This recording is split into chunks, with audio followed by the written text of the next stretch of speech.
good evening. This is Houndog Steve wishing you a very pleasant evening and a very happy new year.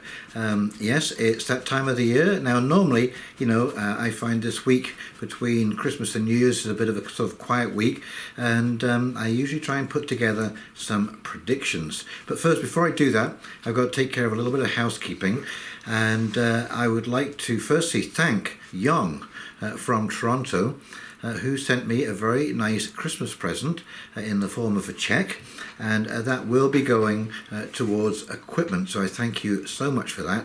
And I would just like to remind everybody that I have demonetized my channel, my videos, so I don't make any money at all from YouTube or any of these videos that I do, and I don't mind, because I really don't, it wasn't a lot of money that I was making anyways when I was running ads, and when I saw what the ads look like on the videos, it's like, oh my god. So I demonetized everything, and so I do appreciate any little contribution that I get. I don't want to be begging here for money, because I really don't need it, but it is handy to go into different pieces of equipment and replacement and so on and so forth. But no, I thought the message was way too important to firstly be disturbed by ads, and secondly, if you say the wrong thing on your video when it is monetized, YouTube is far heavier with its censorship than if you don't monetize, because of course you're not upsetting any advertisers. So if you do see ads, it's YouTube putting them on for me, but I have not. I've completely demonetized. There should be no ads on my videos. Something I wanted to do as well, as a little present, an unexpected present I got from Christmas, is this recipe book, and it is called Cabin Grub, and I'm going to leave the link to this woman's website. Her name is Nancy Newhall, and this is forest inspired comfort food, recipes for boreal, coniferous and deciduous regions, and this is all stuff that can be made with things that you can find in the forest. It's absolutely unbelievable. Campfire crepes, cabin crackers, rustic wild apple cake with cranberries, hazelnut tort, the friendly forest super green salad. These are all greens that you can find in the forest. Unbelievable book. This is the first issue, and like I say, go to the website, and if you do live, as I do, in a coniferous deciduous region of Canada, this is perfect. I'm going to be trying out a lot of these recipes, and if they work out well, I may do a video on the recipe. And I thank the person who gave me this, Marion. I appreciate this so much. This is a great book and a great gift, and it was most unexpected. Thank you. So I would also like to thank everybody who stuck with me through all of the years. Now I think I've had my channel for about 5 or 6 years, and all the ups and downs and so on and so forth. And I hope I brought some bright light or pleasure into your home over the years with my adventures. And that's really all I wanted to do with this channel, was to share my thoughts, share my adventures. And of course, we've been thrust into the midst of probably one of the biggest adventures of our lives, and that is the whole Outbreak episode for the last 21 months. And as a review of 21, I think one of the things that's really happened this year is the situation has solidified, and a lot of people have sort of accepted the new normal. I hate to put it that way, and they've just kind of adapted, to dealing with it. Now, I will admit the last half of the year, basically most of the restrictions have been lifted, so it did seem reasonably normal out there. People were going to restaurants, there was no, they really weren't pushing the whole mask thing and so on and so forth. But, here we are, we have a new variant has come up, and all of a sudden the rhetoric is just going wild, and it seems to be falling on bored ears. The Omicron variant is a lot milder than the other variants and the original virus, of course. And so they're comparing it to a common cold. The amount of time it takes to pass through a community is very, very quick. It's about 25 days, according to South African data. And as I say, they've been comparing it to a common cold.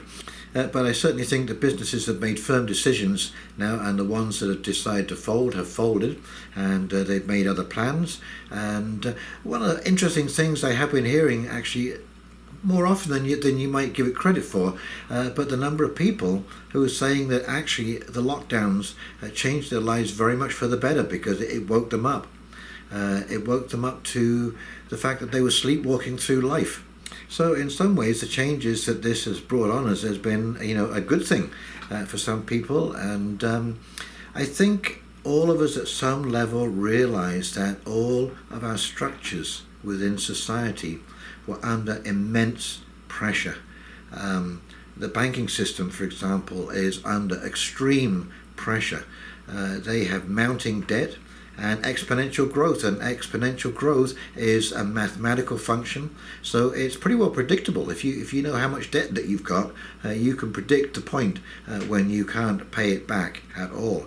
And the central banks have pushed the banking system to its absolute limits with debt. We've never been here before. And so it's actually kind of interesting, and this is one of my predictions for the future, is that Bitcoin is just going to rise up and turn out to be an absolute king in the field of finance. It is a stabilizing factor that we absolutely need to keep everybody honest. And whether you believe in Bitcoin or not, I happen to be a big proponent of Bitcoin. I really do think it is a savior. The banks, you see, they realized too late what Bitcoin is, and they spent way too long trying to break Bitcoin, and they haven't succeeded. And now they're trying to get ahead of the curve, and they can't do it because they've missed the whole point. Bitcoin is a decentralized currency, and they're trying to centralize their decentralized currency so they can maintain the same level of control that they have right now. And the clock is ticking. The exponential growth has no master or mistress, and it's going to do what it's going to do. And that is why I think that the globalists have had to pull their agenda so far forward. Two things, that and the pedophilia. I think that the news of the pedophilia was getting out way too quickly. Prince Andrew really brought it into the limelight, but Jeffrey Epstein and now Ghislaine Maxwell has been found guilty on 5 or 6 charges. She's facing up to 65 years in prison. So there is a possibility that she might start naming names to get a sweetheart deal. But one of the things that's happened is that the court has sealed the people who had placed the orders for these young ladies, these underage children, for sexual services. And that's what we need to know, is if Ghislaine Maxwell has been found guilty of procuring youngsters for sexual favors, then we need to know who those girls went to, because that's the big part of the deal. That's the big cover-up in all of this. And whether it will come out or not, there's certainly been a huge number of CEOs have retired in 2021, and just a step away from a great career with big bucks coming in, I think is a little suspicious. Of course, you can't prove a connection, but it just seems like an awful lot decided at the same time that they were going to get the hell and gone. Anyways, 2021 has been a mixed year for people.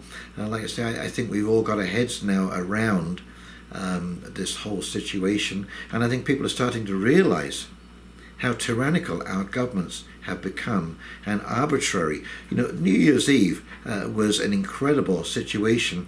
Quebec went back into curfew.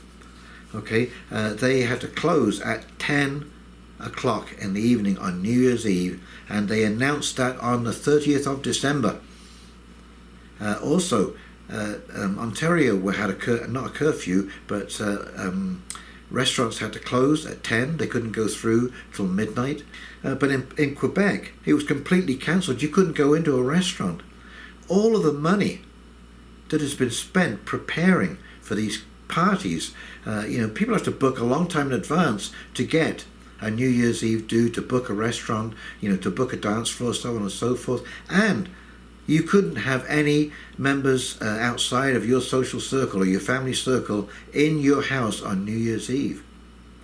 How cruel is that, to pull a stunt like that, right 2 days before the event? Absolutely unbelievable. But in many ways, we have to be thankful. And I put together some stories, which really kind of throws this whole narrative on its ear. And I think the narrative is collapsing. It's collapsing as we speak because it's just absolutely insane.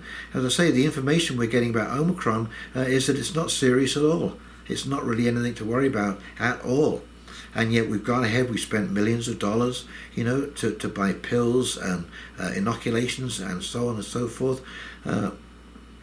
It's absolutely insane. And I think people are tiring of the narrative. They're getting tired of the idea of passports, mandates, not being allowed to get into places. And what I'm predicting is going to happen, because you have places like Israel, for example, where they have an exclusive deal with Pfizer for their inoculations. And you may find another country like Portugal, say, just examples, have a deal with Moderna. And Moderna holds Portugal's feet to the fire and says, listen, we will only let you have this exclusive deal if you say that people from your country can't go to any Pfizer inoculated country, because we're not accepting that as proof of vaccination. And this is already happening. Moderna is criticizing Pfizer, Pfizer is criticizing Moderna. So it's going to be an interesting 2022. Anyway, listen, I'm just going to go over these stories. There's just a few of them, and they are what make me feel so optimistic that this whole ball of wax is just going to come undone. Okay, here we go. And this from RT. Rich, powerful and famous will be sweating tonight, Piers Morgan warns. Broadcaster questions whether convicted sex trafficker Ghislaine Maxwell will sing for leniency. And here is the tweet. Will vile sex trafficker Ghislaine Maxwell now sing like a canary to avoid spending the rest of her life in prison? If she does, there could be a lot of rich, powerful and famous people sweating tonight and not sweating. And that is a referral to Prince Andrew telling the whole world in a deplorable interview that he doesn't sweat. Aha. Okay. And just to prove that the internet is forever, this from Chris Stratman. Funny old world, innit? And of course this is Piers Morgan enjoying a nice cosy little chat with Ghislaine Maxwell. Ha! Looks like we all have a past, don't we, Piers? This story also from RT. Remote Antarctic station hit with CV outbreak. Ha! Fancy that. The Belgian scientific base has reported a cluster of cases despite its staff being fully vaccinated. Well, I never. I love these stories because it just shows you that you're not going to stop the flu. It's as simple as that. No matter what you do. Researchers working at Belgium's Princess Elizabeth Polar Station in Antarctica have contracted CV, even though all personnel have been inoculated and any new arrival has to follow rigorous safety protocols. 2/3, yes, 66% of the station staff of 25 have been infected with the CV. Belgium's Polar Secretariat confirmed to local media earlier this week. But how the virus could have reached the remote station located some 220 kilometres, 137 miles from the Antarctic coast remains a mystery. There you go. This thing is endemic now. There is no stopping it. The Omicron is just going to run like a wildfire through the population. Just accept it. Now, this is actually staggering. All those present have received 2 doses of inoculation, and one person has even received a booster shot, said Elaine Hubert, the facility's executive operator and head of security measures. All staff members also have to undergo a series of PCR tests on their long journey to the station. Those en route there take 1 PCR test in Belgium before leaving for South Africa, and another 5 days after their arrival. They self-isolate for 10 days in Cape Town, then undergo 2 further tests, one before leaving for Antarctica and another 5 days after arriving at the station. And from New Scientist, CV News, booster Omicron protection wanes within 10 weeks.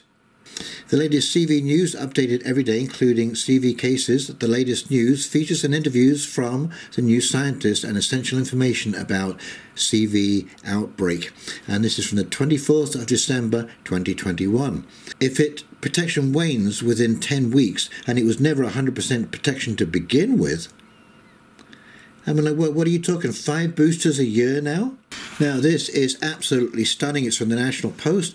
Canada spends up to $450 million on new CV drug, outperformed by placebo in some trials. You're kidding me. So, if it was outperformed by a placebo, why are we buying this stuff? And this is your dollars. This is your tax dollars, remember. It's not the government. The government doesn't have any money. The only money the government has is your money. And they're spending it. And this is what they're spending it on. A drug that was outperformed by a placebo. And again from RT. CDC says it exaggerated Omicron's spread. The figure, overstated by around 225%, had been put out ahead of last week's stern warning to Americans issued by Joe Biden. And I mean, that's absolutely stunning. And like I say, this is why I'm putting this stuff up here, because it just flies in the face of any common sense whatsoever. The lying, the duplicity, it's absolutely unbelievable. And it makes a mockery out of the whole thing. And the sooner the public wake up to this, the better. So, predictions for 2022.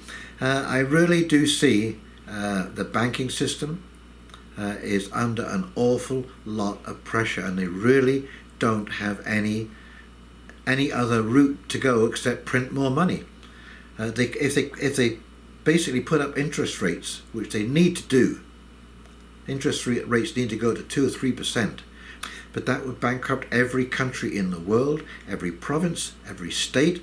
They are so far in debt. Even a tiny hike in interest rates is going to put them underwater.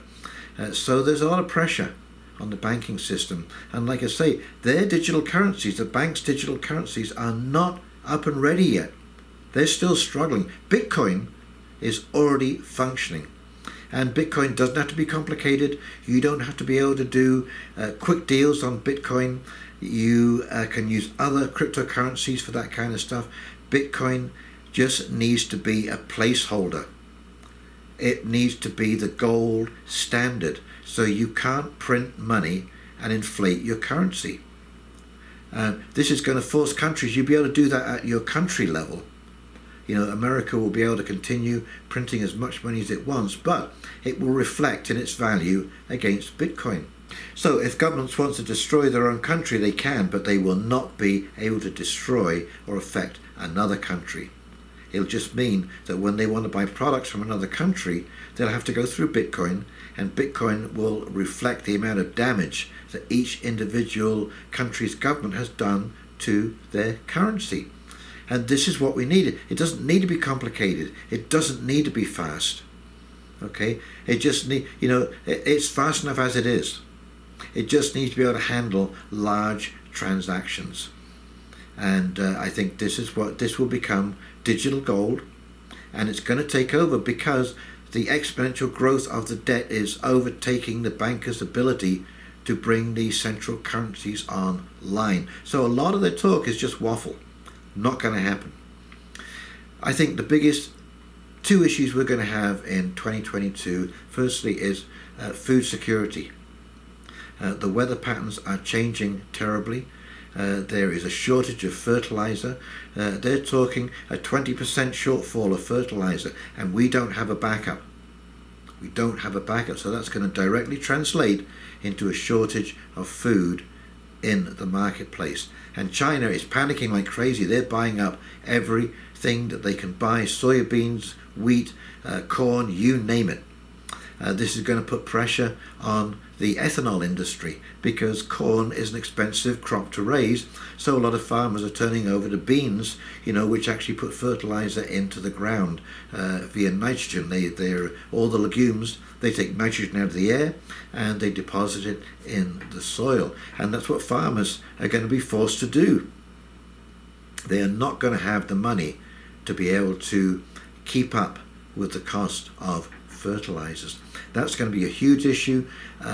Weather patterns is going to be a huge issue. Inflation in general is going to be a huge issue, and the cost of energy and the availability. All of these, these supply chain issues are not just goods; they're also people. There are people like myself who just decided to retire in this mess, and I'm not going back. I'm not going back to work. Not that kind of work. Certainly not in the commercial field. And there are many, many, many people like me who've just simply exited the workforce. I know I'm 68, but there's still plenty of good years. I could have stood there in my barbershop for another 10 years at least. I feel great. So there you go. There's one person taken out of the labor force, and this is happening across the board. So this is going to prove to create more havoc in the supply chain, especially again in the food industry, because when food is coming off the field, you have a very short window to get that food on the back of a truck and to the supermarket. And if that doesn't happen in the correct time, that food will be rotting before you can get it onto a truck.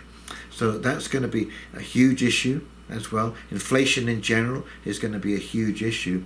And so the narrative will fall apart, but the tenuous part will be the problems created by the last 21 months of lockdowns and supply chain upset. We have a very fragile system that we put together, and it can't take this kind of a shockwave. And of course, that's what we're seeing. It can't take this kind of a shockwave. So try and form community, form friends, gather with like-minded people, start working together, start doing some preparations just in case the lights go out, that kind of stuff. Again, what I'm hearing from people who are in the know is that there are going to be an awful lot of issues with emergency services. A lot of these people are stepping back, taking a leave of absence or early retirement or whatever it is, because they're not going to take the inoculation. I also think we're going to see in 2022 just about every restaurant will fail. Their two main inputs are food and energy. So whether it be heating, cooking, doesn't matter. Their costs are going to go through the roof. And somebody tell me who is going to go into McDonald's when it's going to cost a family of four $80 or $90, and I'm not kidding here, $80 or $90 for a hamburger and a few fries. Especially when all of those families, all of the individuals are under the same pressures that the restaurants are under. So your food bill is going to go through the roof, and your energy costs are going to go up as well. And so you won't have the disposable income just to go out to a restaurant. So restaurants are really going to suffer badly. And you know what, actually one of the things I'm kind of fascinated about with all of this, I was talking to a friend today, like a lot of restaurants are really ways to launder cash. The different, illegal gangs, groups, this kind of stuff, they launder their cash through restaurants. Well, that has basically come to an end. And, these groups are probably the only groups in society that could be in a position, to really take a shot at a politician. You call a couple of your gang members up from California and you do the job, take out a politician, and back to California. Who knew? Who knows who that was? Okay. I'm very, very surprised, and it'll be interesting to see whether there is a lot of discussion going on, because you see these organizations are not public, so we don't get to hear, what's going on behind closed doors, but, the whole of their industry has been turned on its head too. The drug industry, you can no longer get your supplies, okay, because most of those supplies are coming out of China, India or Pakistan. Okay, so all of those supply chains have been disrupted too. So a lot of these gangs have been thrown on the back foot along with everybody else. And this is something that, it's not in the news. No one's really talking about this. But I'm sure that they're not very happy campers right now. Just no businessman is a happy camper right now. So you can expect some action of some kind in 2022. I think we're reaching that point where there is going to be a crescendo. And when you get money issues, well, one of my sayings when I was in business was there's nothing takes away your sense of humour like a money problem. And if you've had a money problem, you know exactly what I'm talking about. Okay? If you can't eat, if the supermarket shelves are empty, there's going to be problem on the streets. So there could be some serious issues in 2022, and not the least of which when the snowbirds come back from Florida, and they've been living for 3 months with no masks, no mandates, and no stupidity. It's going to be a shock. It's going to be like walking into a dungeon when they come back from that bright, light, sunny DeSantos land, Texas and Florida. And of course, residents of America, of the blue states, are flocking to Florida and Texas. And Nancy Pelosi just bought a house in Florida. What a hypocrite. These people are such hypocrites, man. And I hope, that's what I'm hoping for 2022, is that people really wake up to the hypocrisy, the absolute hypocrisy that's taking place in our world today, in your face hypocrisy. Well, that's about it. Those are my predictions for 2022, and I hope you enjoyed the video. And in the meantime, this is Houndog Steve wishing you a very pleasant evening. If you liked the video, please like, comment, subscribe below, share. I really appreciate it when you share videos, sharing information, and I think this is going to be the way of the future. And in the meantime, you take care, and we'll talk to you very, very shortly.